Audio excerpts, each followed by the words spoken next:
There is a place inside Graceland almost no tourist thinks about. A small racquetball court behind the main house, quiet now, restored to exactly how it looked in 1977. At 4 in the morning on August 16th of that year, the lights in that court were on. Elvis Presley was standing on the polished wood floor in the middle of the night, and he had woken up his cousin Billy Smith and Billy's wife Jo, so the three of them would not have to be there alone. He barely moved for the ball. He was tired in a way that went deeper than the hour. And when the game wound down, he walked over to the upright piano in the lounge beside the court, sat down, and sang 3 songs. One of them was Blue Eyes Crying in the Rain. That is the Elvis that Billy Smith carries with him. Not the jumpsuit, not the karate poses, not the punchline that late-night television turned him into in the years after Memphis buried him. The cousin who could not bear an empty room at 4 in the morning. And decades later, Billy Smith is still one of the only people left who can tell you who that man actually was before the world's memory of him hardened into a costume. To understand why Billy's version matters, you have to understand how close he stood. Billy Smith was Elvis Presley's first cousin, the son of Gladys Presley's brother Travis, and he was about 8 years younger than the king. The two of them grew up together in Tupelo, Mississippi, in the same stretch of hard poverty that Elvis never fully shook loose from, no matter how much money later arrived. This was the Tupelo of 2-room shotgun houses and dirt yards, the town where Elvis had been born a twin, whose brother Jesse died at birth, leaving him an only child in a family that had almost nothing. Billy came up inside that same world. So the bond between them was not built on Graceland. It was built years before the fame, in a place where the Presleys and the Smiths were just 2 poor families tangled together by blood and hard times. When the Presley family made the move to Memphis chasing steadier work, Billy's family went too. And when Elvis bought the Graceland mansion on its sweep of green lawn in 1957, Billy's family followed him there as well. Billy's father Travis went to work at the Graceland gates as a guard, checking the cars that rolled up the curving driveway.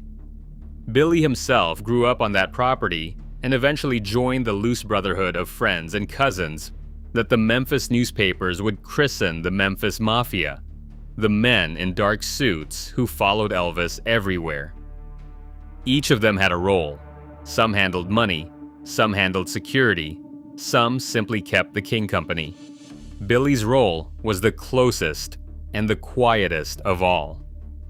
He was the cousin Elvis wanted near when the crowds were gone. So when Billy Smith talks about Elvis today, he is not a biographer working from old clippings or secondhand stories. He lived in a small trailer on the Graceland grounds, close enough to be woken in the dark by a knock at the door. And what he saw from inside that trailer was a version of the most famous man on earth that the magazine profiles never once got near. Here is the part the public record almost always misses. Behind the tinted Graceland gates, Elvis Presley was terrified of being alone. Billy Smith has described nights when Elvis would climb into bed with him and Jo, and the 3 of them would lie there in the dark of Lisa Marie's room or a hotel suite on tour, talking for hours about everything under the sun. Sometimes Elvis would have a bad dream and go wandering the mansion looking for Billy, just to have someone to talk to, and he would end up falling asleep in his cousin's bed like a boy who did not want the lights turned off. Think about that against the image you have in your head. The man who filled stadiums, who made grown women faint in the aisles, could not sit alone with his own thoughts at night. Therefore, the entourage was never really about ego or muscle. It was about a king who needed people in the room so the silence would not close in. and Billy was the person he trusted most to hold that silence back. But that need had roots that went all the way down to the beginning. Elvis came out of Tupelo poverty, and then out of the Memphis housing projects with almost nothing. And when the fame arrived, it arrived like a flood with no warning. Suddenly, there were the black mohair suits and the dark sunglasses. The two big limousines pulling up outside the Las Vegas hotels, while crowds pressed in to watch the king and his friends step out. The Memphis Mafia cruised the city like a phalanx around him. On the surface, it looked like the greatest party any poor southern boy ever threw for himself. Underneath, it was something lonelier. Everywhere Elvis went at Graceland or on the road, he moved inside a wall of familiar faces because he could not stand to be exposed without one. The women he dated complained that being with Elvis meant being with the whole entourage, always. And that is the quiet tragedy. Billy Smith watched up close for years. The bigger the fame grew, the smaller the world around Elvis actually became, until it was just a handful of people who had known him since Tupelo and a mansion he rarely left. By the final stretch, the walls had closed in hard. Billy Smith has described how Elvis had mostly stopped performing because the many prescription pills he swallowed every day had begun to slur his speech and steal his footing, and because some mornings he could barely lift himself out of the Graceland bed at all. Audiences had started to say he was hard to understand on stage, so more and more, he simply stayed in his upstairs room. And Billy would sit with him for hours in the dim light while Elvis rambled, sometimes laughing about his favorite Monty Python sketches, doing bits of the comedy in that dark bedroom like a kid who had found something funny and needed to share it. Sometimes he told old stories from the Tupelo years, the fireworks wars, and the small, hard childhood that Billy had shared with him. But more and more often, the talk circled back to what Billy has plainly called paranoid obsessions, fears that did not match anything real in the room. A rising anxiety that had no name Elvis could give it and no cause anyone could point to. The nurse who cared for him in those last Graceland months remembered a man who was simply miserable, depressed about growing older, worn down, and afraid.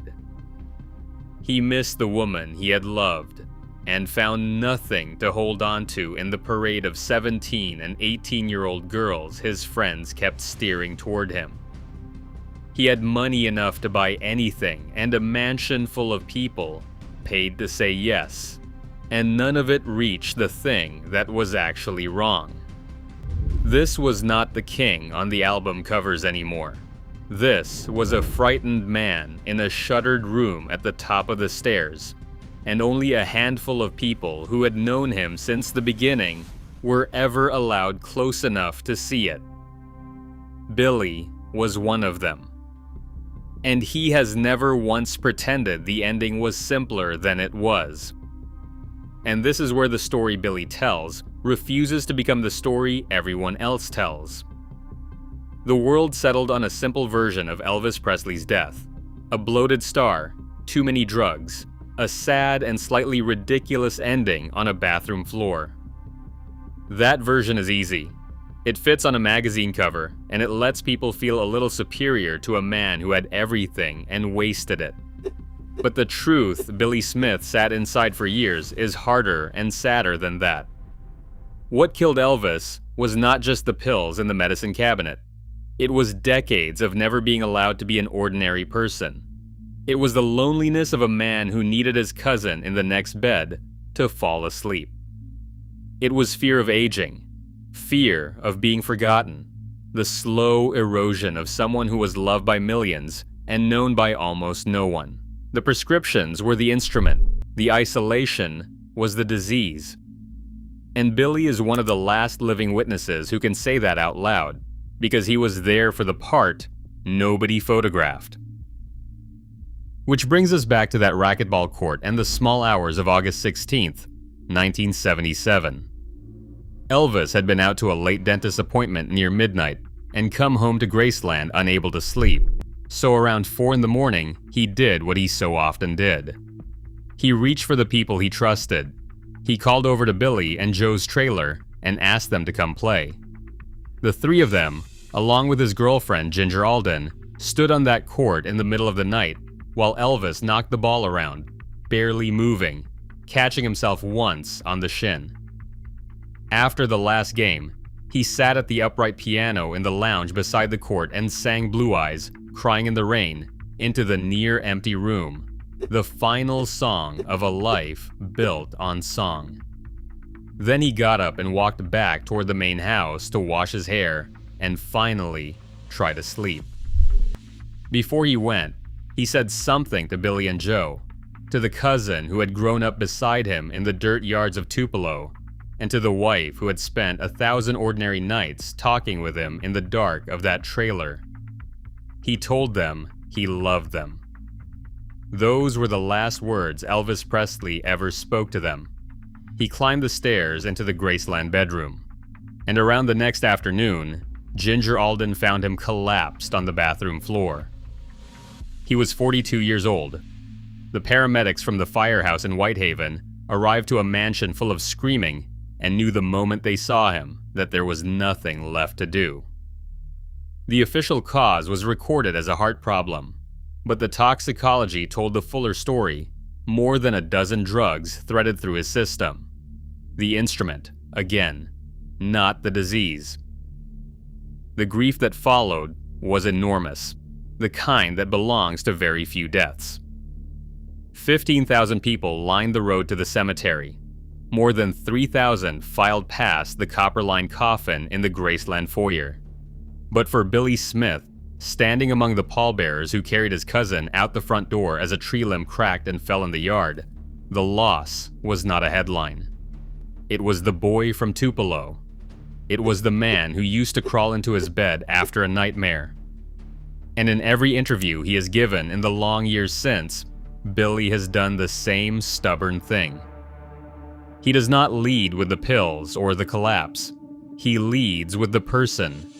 He tells you Elvis was generous, that he was frightened, that he was lonely in a way fame only made worse, and that he was kind to the people who stayed close until the very end. That is the truth. Billy Smith keeps telling, quietly, again and again. Not the legend the world dressed up and then laughed at. The cousin, the real one, the man who just did not want to be alone at 4 in the morning.